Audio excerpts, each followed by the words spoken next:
Selamat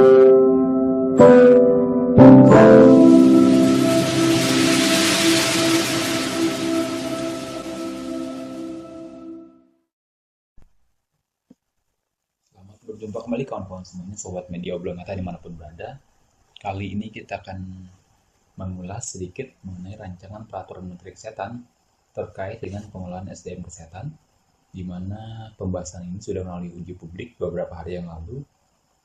Dan ini aspek yang dibahas adalah terkait dengan izin dan juga registrasi dan juga perizinan untuk nakes dan namet. Nah, apa saja isinya? Silahkan disimak untuk video kali ini.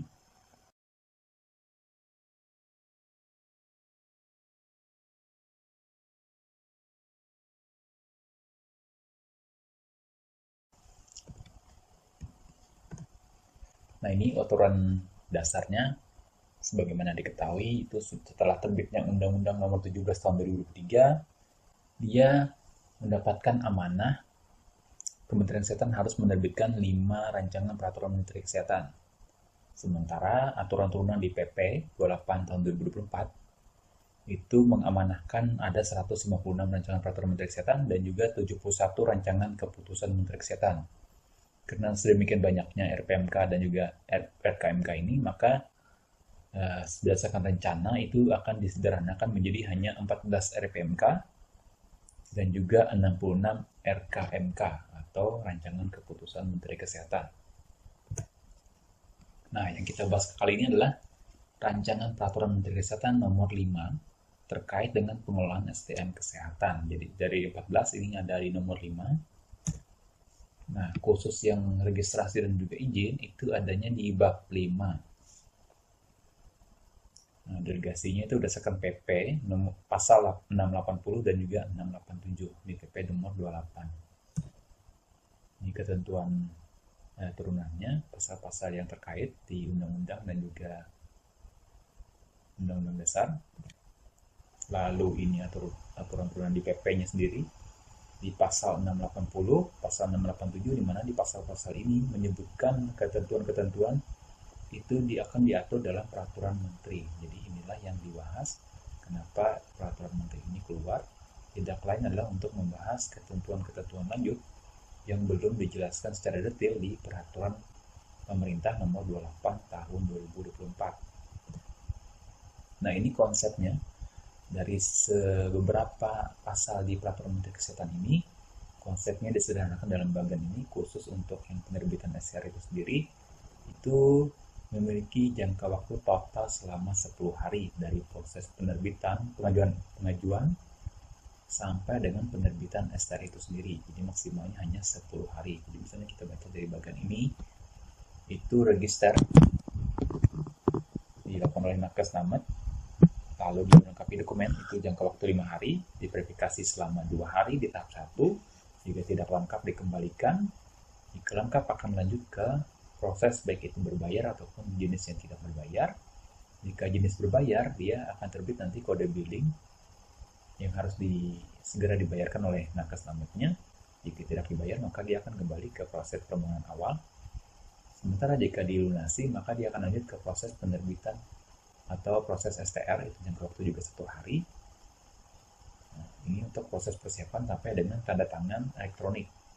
Lalu penerbitan STR ini 1 hari, nanti dia akan bisa di-download baik itu di Satu Sehat maupun di email yang diajukan oleh nakes namet itu sendiri. Totalnya waktunya adalah 10 hari. Nah, ini substansinya untuk ketentuan umum sendiri. Nah, ini untuk ketentuan umum bagian STR itu sertifikat kompetensi itu apa saja, dapat dibaca oleh Bapak Ibu semuanya. Misalnya untuk sertifikat kompetensi itu adalah bukti pemenuhan kompetensi setelah dia lulus uji kompetensi, sementara sertifikat profesi itu pengakuan terhadap praktek profesi yang diperoleh melalui lulusan pendidikan profesi. Lalu konsil itu lembaga independen dalam rangka melaksanakan tugas secara independen dalam rangka meningkatkan mutu praktik dan kompetensi teknis keprofesian. Nah, ini ketentuan-ketentuan lain. Misalnya STR itu diterbitkan oleh Konsil Kesehatan Indonesia atas nama Menteri. Jadi konsil ini sendiri nanti adalah penggabungan dari KTKI dan juga KKI menjadi Konsil Kesehatan Indonesia yang disingkat dengan KKI juga. Lalu STR itu sendiri nanti berlaku seumur hidup untuk WNI dan dikecualikan nantinya masih berlakunya untuk pendidikan intensif dan juga adaptasi. Nah, ini untuk WNA ini ada perbedaan. STR yang saya gunakan di luar kawasan ekonomi khusus itu berlaku selama 2 tahun dan dapat diperpanjang 1 kali selama masa 2 tahun berikutnya. Sementara bagi yang itu yang tidak di luar kawasan, yang didaya gunakan di kawasan ekonomi khusus adalah selama 5 tahun dan dapat diperpanjang. Lalu untuk yang masa pendidikan itu selama masa pendidikan. Nah, ketentuan lain adalah nakes namat dapat memiliki lebih dari satu kompetensi, itu dia dapat memiliki lebih dari satu STR. Misalnya dokter umum, dia melanjutkan pendidikan dokter gigi, maka dia bisa mendapatkan STR, tidak hanya STR dokter umum, tapi juga dokter gigi. Lalu persyaratannya untuk penerbitan STR itu sendiri adalah ijazah, sertifikat profesi dan atau dokumen sejenis, dan juga sertifikat kompetensi.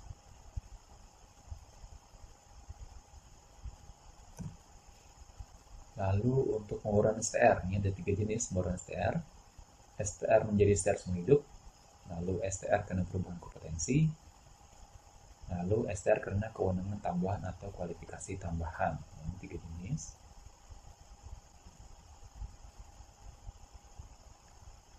Kita lanjut ke poin-poin yang lebih penting.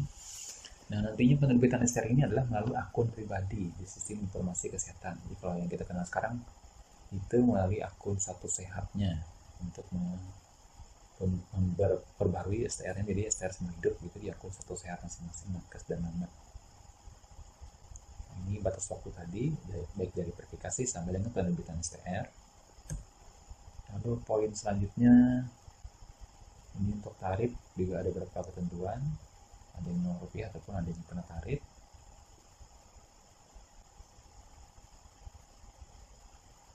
Lalu ketentuan menarik lainnya untuk pencabutan STR ini disebutkan di poin ke-6, STR tidak berlaku apabila nakes namat itu meninggal dunia atau dinonaktifkan dicabut oleh konsil atas nama menteri. Lalu STR yang dinonaktifkan atau dicabut dalam hal 1. Berdasarkan putusan pengadilan, 2. Putusan majelis disiplin profesi, 3. Pelaksanaan sanksi administratif lainnya. Nah, setelah dinonaktifkan itu dapat diaktifkan kembali setelah masa sanksi selesai. Nah, yang perlu diperhatikan adalah STR yang dinonaktifkan otomatis nanti akan ditindaklanjuti dengan penonaktifan ataupun pencabutan SIP. Nah, sekarang kita masuk ke proses penerbitan SIP. Bagian ini hampir sama seperti yang ada di Surat Edaran Menteri Kesehatan Nomor 6 Tahun 2024, persyaratan-persyaratan penerbitan SIP. Misalnya untuk SIP pertama itu hanya butuhkan SR dan tempat praktek. Lalu dia berpraktek tidak praktek lebih dari 5 tahun, itu dapat tambahan bukti pemenuhan kompetensi. Sementara untuk perpanjangan ditambah menjadi SKP, pemenuhan SKP. Nah, jenis yang tersebut di atas adalah jenis SIP reguler atau lebih terkenal diterbitkan oleh Pemda. Sementara ada nanti SIP yang diterbitkan oleh Menteri. Itu syaratnya adalah STR, tempat praktek, dan juga SK peserta program atau SK penempatan. Ini untuk yang SIP terbitkan oleh Menteri.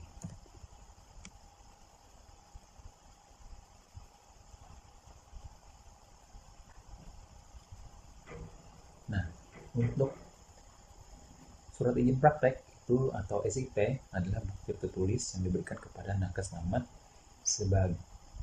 sebagai pemberian kewenangan untuk menjalankan praktek. Ini sudah jelas.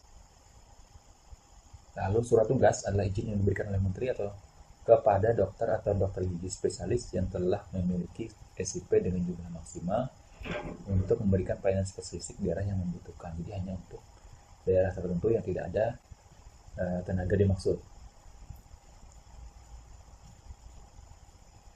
Yang menarik lainnya poinnya adalah jumlah SIP. Nah, ini jumlah SIP di sini disebutkan di poin ketiga itu diterbitkan paling banyak 3 tempat praktik. Jadi ini tidak kita ketahui apakah disamaratakan untuk semua nakes dan juga jenis namet. Jadi apakah menganut ketiga ketentuan ini. Lalu Menteri dapat mengevaluasi jumlah SIP tenaga medis dan tenaga kesehatan. Jadi kondisi tertentu nanti dia dapat diterbitkan SIP atau surat tugasnya jika telah berjumlah maksimal. Nah, seperti misalnya dokter gigi spesialis atau dokter spesialis itu dapat diterbitkan penugasan jika telah memiliki SIP dalam jumlah maksimal. Lalu SIP nanti hanya berlaku untuk satu tempat praktek. Persyaratan sendiri sudah disebutkan tadi, juga sama seperti dengan dalam SE nomor 6 tahun 2024. Lalu yang menarik lainnya adalah permohonan perpanjangan SIP. Nanti disebutkan di sini adalah paling cepat 9 bulan dan paling lambat 6 bulan sebelum masa SIP berakhir. Jadi hati-hati, jangan sampai lewat dari batas waktu ini, baik itu 9 bulan ataupun 6 bulan sebelum berakhir. Harus sudah melakukan permohonan perpanjangan.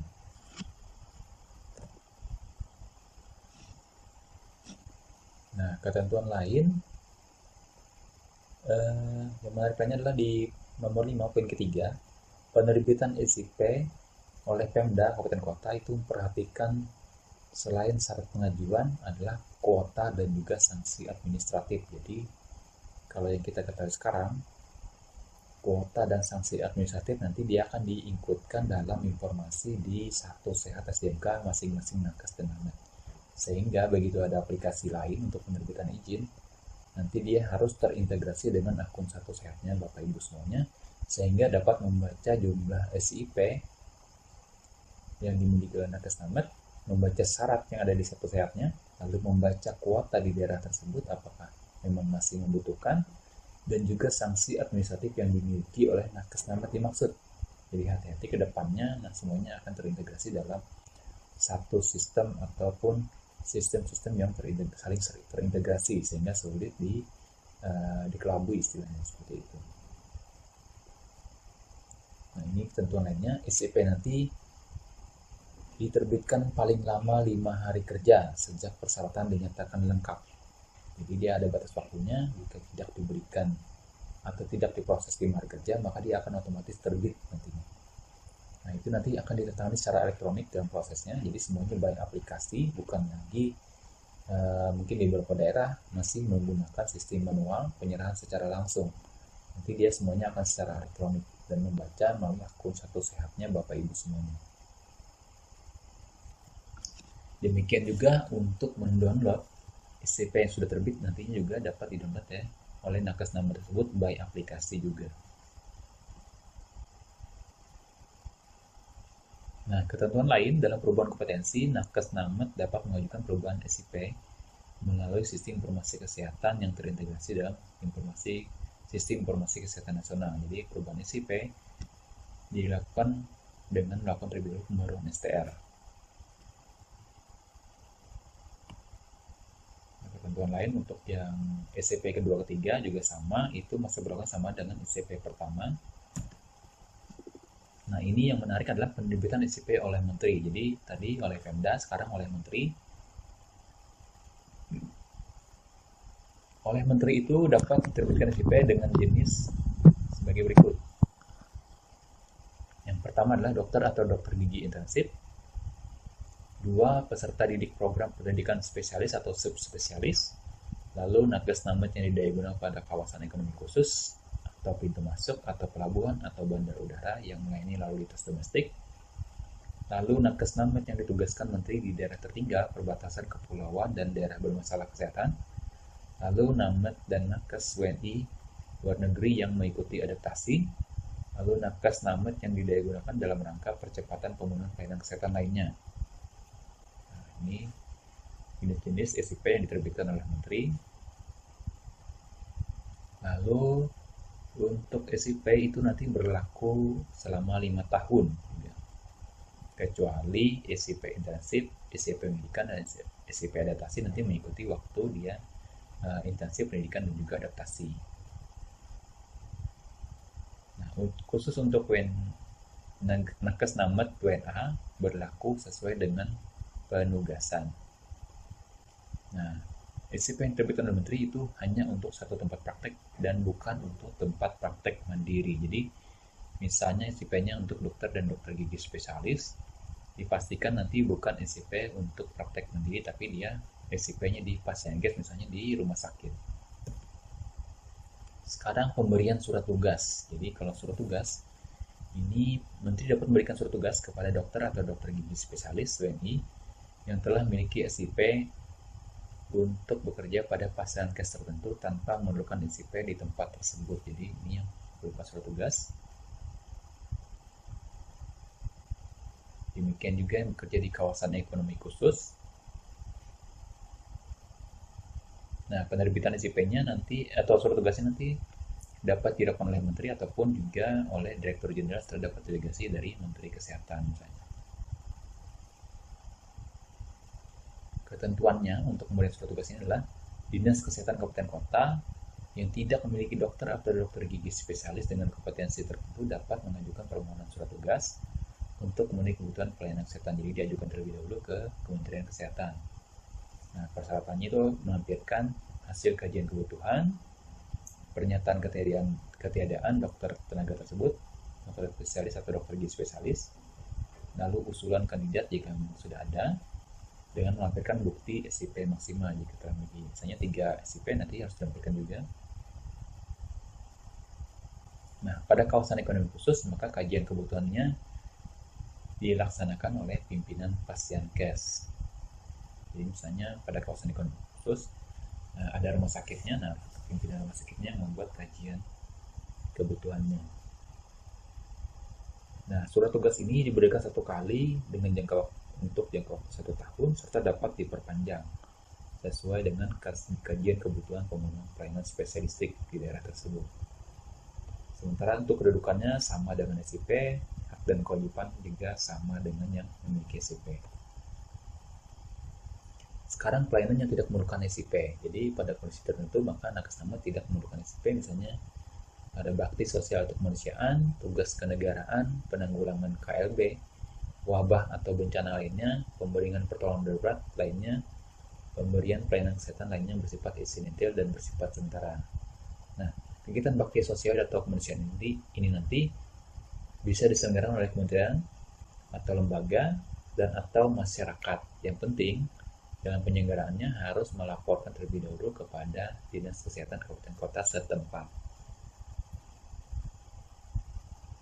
Nah, lalu dia disebutkan di sini pemberian pelayanan kesehatan pada kondisi tertentu di atas tadi dapat berdasarkan penugasan. Jadi penugasannya bisa oleh menteri, Dinas Kesehatan Provinsi atau Dinas Kesehatan Kabupaten Kota dan atau pimpinan pasienkes. Kedudukannya sama dengan yang punya SIP, demikian juga dengan hak dan kewajiban juga sama dengan yang punya SIP. Lalu mengenai pembinaan pengawasan, ini dilakukan oleh Pemda, pemerintah pusat, pemerintah daerah. Lalu untuk pemantauan, itu meliputi pemantauan terhadap nakes damet yang tidak, misalnya yang menyalahgunakan akun, atau nakes damet yang menggunakan pihak ketiga dalam pengajuan registrasi, perizinan dan atau SKP bagi nakes nametnya. Ketentuan lain yaitu pemantauan adalah misalnya oleh pusat itu Pemda yang tidak diperbolehkan menambah persyaratan. Jadi misalnya untuk persyaratan perizinan ada Pemda yang menambah persyaratan sesuai dengan di luar ketentuan dari SE terdahulu nomor 6 tahun 2024 yang ada 2 sampai 3 jenis tadi, maka dia termasuk dalam jenis pemantauan ini. Nah, ketentuan mengenai SIP ini dinyatakan tidak berlaku apabila misalnya 1 habis masa berlakunya, lalu meninggal dunia, lalu STR-nya dicabut atau dinonaktifkan, keempat SIP atau surat tugas dicabut, atau tempat prakteknya berubah. Nah, ini yang mengakibatkan SIP-nya tidak berlaku. Lalu juga sama untuk surat tugas atau penugasan tadi untuk dokter spesialis, dokter gigi spesialis di tempat tertentu, jika telah ada dokter spesialis yang sama nantinya, maka dia surat penugasannya menjadi tidak berlaku.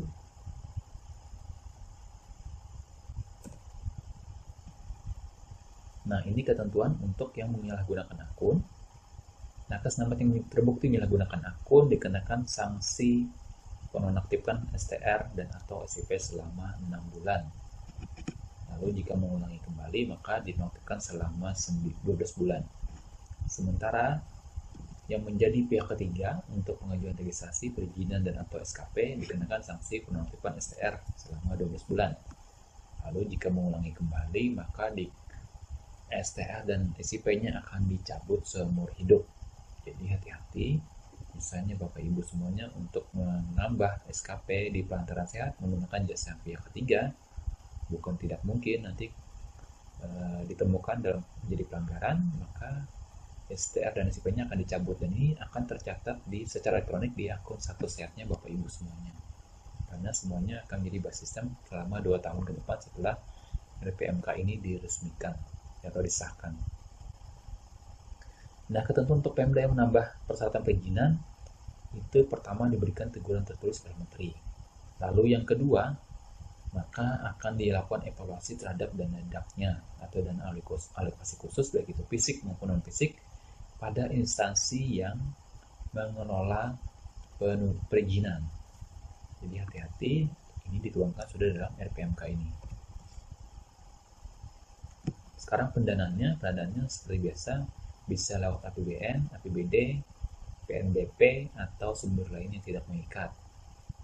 Nah, ketentuan yang menarik adalah dalam sistem pencatatan pelaporan nanti dia sudah terintegrasi dalam sistem informasi kesehatan yang terintegrasi dengan sistem informasi kesehatan nasional. Jadi semuanya akan menjadi basis sistem dalam penerbitan baik itu STR maupun juga SIP.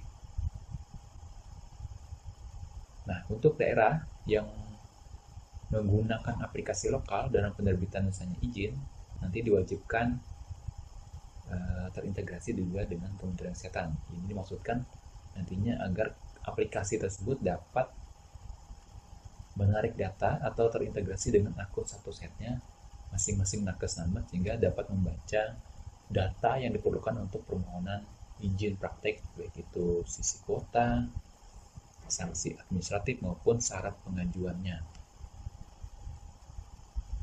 Nah, ini diberikan batas waktu oleh Menteri Kesehatan hanya dalam jangka waktu 2 tahun. Jadi semuanya harus menyesuaikan. Kalau yang ada sekarang mungkin aplikasi yang berlaku umum untuk perizinan itu sesuai dengan kerjasama antara Kementerian Kesehatan dan para RB adalah menggunakan Mall Pelayanan Publik Digital atau kita singkat dengan PP Digital. Itu sudah mulai diintegrasikan dengan akun Satu Sehatnya nakes namet sendiri juga, sehingga nantinya ke depan penerbitan ini sendiri tidak bisa lagi secara manual, semuanya akan dilakukan secara sistem. Nah, ini ketentuan SIP, ketentuan peralihan saja ini untuk yang sudah memiliki pas peraturan menteri keluar, maka tetap dinyatakan tetap berlaku. Nah, hati-hati untuk penerbitan SIP sebagaimana diketahui tadi adalah memperhatikan dengan kuota. Jadi ke depannya pada saat Bapak Ibu semua mengajukan permohonan izin praktek, karena semuanya basis sistem, maka dilakukan misalnya melalui PP Digital. Nanti ke depannya hal tersebut akan langsung terbaca kuota di tempat Bapak Ibu mengajukan tempat praktek. Apakah masih ada kuota untuk nakes namet berpraktek ataukah tidak? Jika kuota di tempat tersebut penuh, maka pengajuan prakteknya otomatis tidak dapat dilakukan. Nanti sistemnya seperti itu. Demikian juga nakes namet yang telah memiliki sanksi administratif, maka akan menjadi pengaruh dalam penentuan atau permohonan SIP-nya. Nah, sekarang kita masuk ke penyelenggaraan praktek nakes nametnya, khususnya nanti di penyelenggaraan praktek baik itu Pasienkes maupun di praktek mandiri. Nah, ini dipersingkat dalam satu bagan, misalnya tempat praktek itu sendiri dapat berupa praktek mandiri maupun di Pasienkes. Sementara kewenangannya ada 3, kewenangan umum, kewenangan klinis, kewenangan dalam keadaan tertentu, lalu pelimpahan kewenangan bisa mandat dan delegatif, pencatatan pelaporan melalui sistem informasi kesehatan nasional, lalu pembinaan pengawasannya oleh Pemda Pusat, Pemda Provinsi, Pemda Kabupaten, atau Konsil Kesehatan Indonesia. Nah, ini penyelenggaraan prakteknya untuk penjelasan per pasalnya. Jadi ketentuan yang menarik ini penyelenggaraan praktek tenaga usaha kesehatan itu sesuai dengan lingkup kompetensi dan kewenangannya.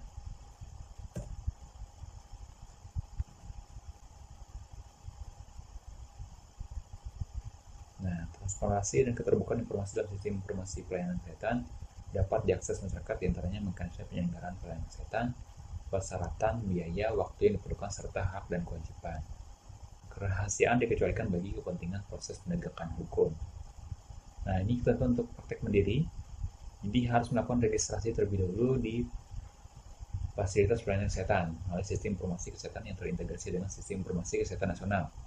Jadi sebagaimana kita ketahui untuk Pasienkes itu sendiri, baik itu Pasienkes tingkat pertama ataupun juga mandiri, itu nanti harus diregistrasi di Rek Pasienkes.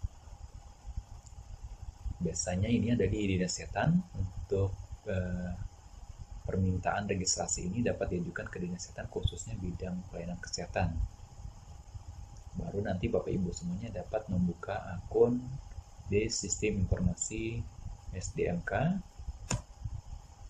yang nantinya terhubung ke akun Satu Sehatnya masing-masing Bapak Ibu semuanya yang melaksanakan praktik.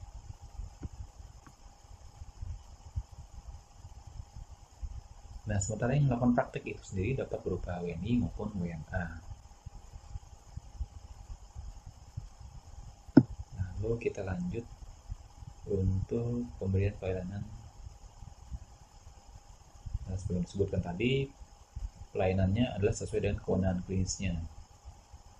Jadi nanti dapat melakukan pelayanan di luar kewenangannya, tapi dengan memperhatikan keselamatan pasien dan dilaksanakan sesuai ketentuan peraturan perundang-undangan. Jadi misalnya dia dapat delegasi ataupun mandat, nanti dia dapat melakukan di luar kewenangannya. Tentunya harus ada ketentuan hitam di atas putih untuk melaksanakan pelayanan di luar kewenangan. Nah, ini ketentuan untuk pelimpahan kewenangan. Pimpinan Pasienkes harus menetapkan jenis pelayanan kesehatan yang dapat dilimpahkan kewenangannya. Jadi, ketentuan terbaru ini adalah pimpinan Pasienkesnya yang menetapkan jenis pelayanan yang dapat dilimpahkan. Sementara pelimpahannya dapat berupa mandat dan juga delegatif. Jika secara mandat, maka tanggung jawab dan tanggung gugat berada di pemberi wewenang. Sementara secara delegatif, itu tanggung jawab dan tanggung gugat beralih kepada penerima delegasi. Nah, ini pencatatannya, dia harus terintegrasi dengan sistem informasi kesehatan. Jadi, misalnya sekarang yang diberlakukan oleh Kementerian Kesehatan adalah untuk praktek mandiri ataupun Pasienkes itu harus memiliki atau terintegrasi dengan RME atau rekam medis elektronik. Ini salah satu untuk mencatat layanan yang diberikan kepada masing-masing pengguna layanan atau masyarakat, sehingga riwayatnya dapat dibaca oleh masyarakat yang menggunakan layanan. Nah, jika nakes Namet itu ingin menghentikan kegiatan praktiknya di satu tempat, maka dia harus melaporkan kepada Dinas Kesehatan atau Kepala DPMPTSP agar dapat dinonaktifkan SIP-nya di tempat tersebut. Nah, pembinaan pengawasan sendiri ini dilakukan oleh Pemda, seperti yang disebutkan, baik itu provinsi, kabupaten kota maupun Konsil Kesehatan Indonesia. Nah, demikianlah Bapak Ibu penjelasan mengenai rancangan peraturan Menteri Kesehatan, baik itu untuk izin maupun juga untuk registrasi dan juga praktek mandiri. Mudah-mudahan dapat memberikan sedikit pencerahan sampai nantinya RPMK ini resmi disahkan menjadi peraturan Menteri Kesehatan. Mudah-mudahan dapat membantu Bapak Ibu semuanya. Sampai berjumpa kembali di informasi-informasi yang penting lainnya. Terima kasih.